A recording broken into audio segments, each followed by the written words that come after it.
And a new report finds state agencies are spending nearly $3.5 billion without a way to back up the funding. Tonight, we have team coverage as Spotlight on Maryland's Patrick Huff looks into nonprofit transparency. But we begin with Jeff Abel in this report on unsupported revenue. Jeff? Well, the new report says several state agencies have not properly documented billions of dollars in federal funding, and the result, some lawmakers fear, could send the state's deficit ballooning.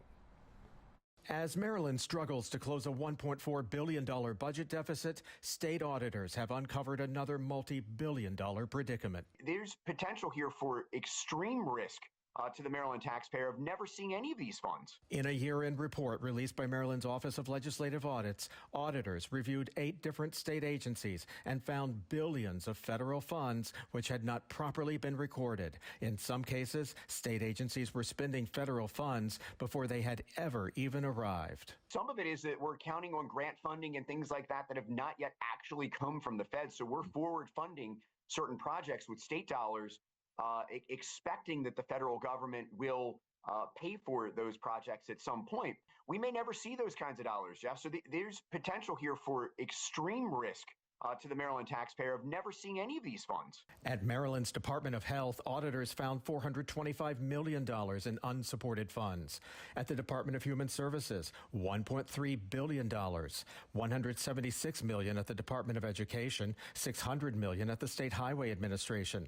At the Maryland Transit Administration, there's $755 million, which the agency couldn't document, $86 million at the Department of Emergency Management, and $63 million at the Labor Department.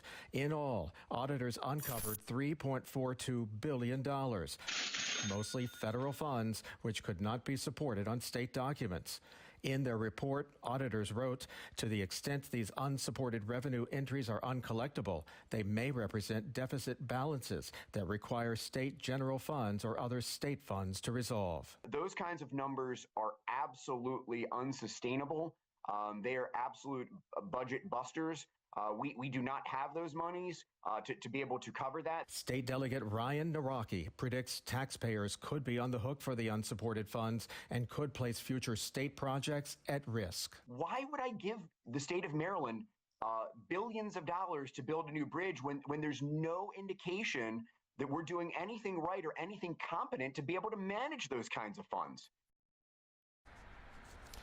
Well, an outside accounting firm has now been called in to review the cash flow at these state agencies and determine the real impact, the financial impact on the state. We're live. Jeff Abel, Fox 45 News. Hi, I'm Maxine Stryker. Thanks for watching. Don't forget to like this video and subscribe to our channel, and check out Fox Baltimore on social media to find more stories like this.